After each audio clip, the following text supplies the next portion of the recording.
ரமலான் எத்தனை பேருடைய வாழ்க்கையில் எவ்வளவு பெரிய மாற்றங்களை ஏற்படுத்தி விடுகிறது, எவ்வளவு தடைகளை உடைத்து விடுகிறது, பொருளாதார நெருக்கடியை சுக்குநூறாக்கி வாழ்க்கையில் எவ்வளவு பெரிய ஏற்றங்களையும் மாற்றங்களையும் கொண்டு வந்து விடுகிறது. ரமலான் யோசித்து பார்க்கிறோம் பெருமக்களே. சமீபத்தில் நடந்த விஷயம் எழுதியிருந்தார்கள். ஒரு வியாபாரி இருந்தார். அவருக்கு வழக்கம் என்ன தெரியுமா?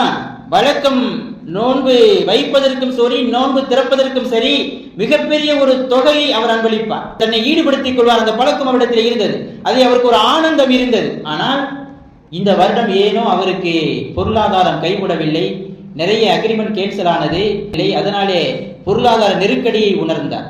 அவரிடத்திலே இருந்த அந்த பேலன்ஸ் என்பது அவருக்கும் அவருடைய குடும்பத்திற்கும் உணவுக்கு போதுமானதாக இருந்தது. யாருக்கும் கொடுக்கிற அளவுக்கு பெரிய செல்வம் அந்த வருடம் அவருக்கு சேரவில்லை. அவருக்கு என்ன கவலை என்றால், நிறைய வியாபார அக்ரிமெண்ட் கேன்சல் ஆகிவிட்டதே, வியாபார லாபம் குறைந்து விட்டதே என்ற கவலையை விட, இந்த வருடம் இஃப்தாருக்கும் சகருக்கும் நான் அள்ளி கொடுக்க முடியவில்லையே, என்னுடைய பங்கை நான் தர முடியவில்லையே இந்த வருடம், அப்படியே உள்ளுக்கு நொறுங்கி போகிறார், கவலைப்படுகிறார். அல்லாஹ்விடத்திலே கேட்கிறார். அல்லாஹ் அந்த தடையை நீக்குவதற்கான வாசலை எப்படி திறக்கிறான் என்றால், நம்ம லைலத்துல் கத்ருக்கு 2 நாளைக்கு முன்னாலே வீட்டு வாசலிலே ஒரு ஏழை வந்து நிற்கிறார், ஒரு ஃபக்கீர்.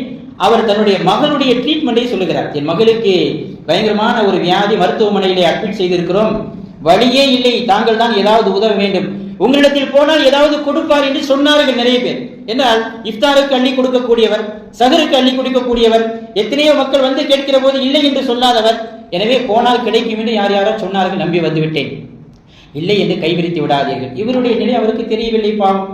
இப்ப இவர் யோசிக்கிறார். வீட்டுக்குள் போய் கொஞ்ச நேரம் யோசித்தார். நேற்று இரவு நான் துஆ செய்தோம் அல்லாஹ்விடத்திலே, யா அல்லாஹ் இந்த தடையை நீக்கு என்று கேட்டிருக்கிறோம். ரப்புல் ஆலமீன் செல்வத்தை வீட்டு வாசலுக்கு கொண்டு வருவதற்கு பதிலாக ஒரு ஏழையை கொண்டு வந்து நிறுத்துகிறான் என்றால் இதில் ஏதோ மர்மம் இருக்கிறது.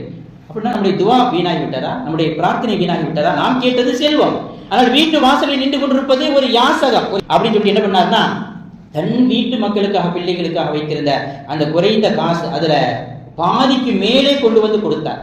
நீ இதை வைத்துக்கொள், உன்னுடைய மகளுடைய ட்ரீட்மெண்ட்டுக்காக நீ வைத்துக்கொள், அல்லாஹ் உனக்கு உதவி செய்வான் என்று மனதார அதை தூக்கி கொடுத்தார். இந்த நேரத்தில் கொடுக்கணும், அதான் முக்கியம்.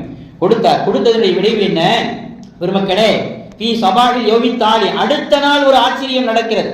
இத்தசலபிஹி ஷரீக்குன் காதிம், ரொம்ப நாளாக தொடர்பில் இல்லாமல் இருந்த ஒரு பெரிய பிசினஸ்மேன் நடந்த உண்மையை எழுதியிருக்கிறார். பல காலம் கைவிட்டு விட்ட ஒரு நண்பன் திடீரென்று மறுநாள் காலையிலே போன் அடித்து சொல்கிறான், அப்பா நண்பா, என்னிடத்தில் ஒரு பெரிய முதலீடு இருக்கிறது, இன்வெஸ்ட்மெண்ட் இருக்கிறது, நீ உன்னுடைய உழைப்பை மாத்திரம் தந்தால் போதும், உன்னுடைய உழைப்பை போடு, உடம்பு உழைப்பை போடு, காசு நான் பார்த்துக் கொள்கிறேன், ஒரு சேர்ந்து கொள்கிறாயா பார்ட்னராக என்று அவன் கேட்கிறான். இவர் ஆச்சரியத்தில் வாய் பிளந்தார். இந்த வாய்ப்பை நாம் பயன்படுத்த வேண்டும் என்று நினைத்து சரி என்று சம்மதித்து விட்டார். அந்த அக்ரிமெண்ட் கையெழுத்தானது. இவர் உடல் உழைப்பை போட்டார், சிந்தனையை போட்டார், அவர் காசை போட்டார். மிகப்பெரிய லாபம் அந்த வியாபாரத்தில் அவர்களுக்கு கிடைக்கப்பட்டது.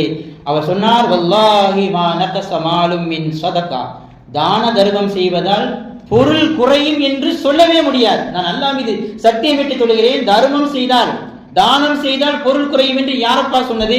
அல்லாஹ் மீது சத்தியமாக அருமை நாயகம் ஸல்லல்லாஹு அலைஹி வஸல்லம் சொன்னார்கள், நிச்சயம் பொருள் குறையாது, ஏதாவது ஒரு வழியிலே வளரும்.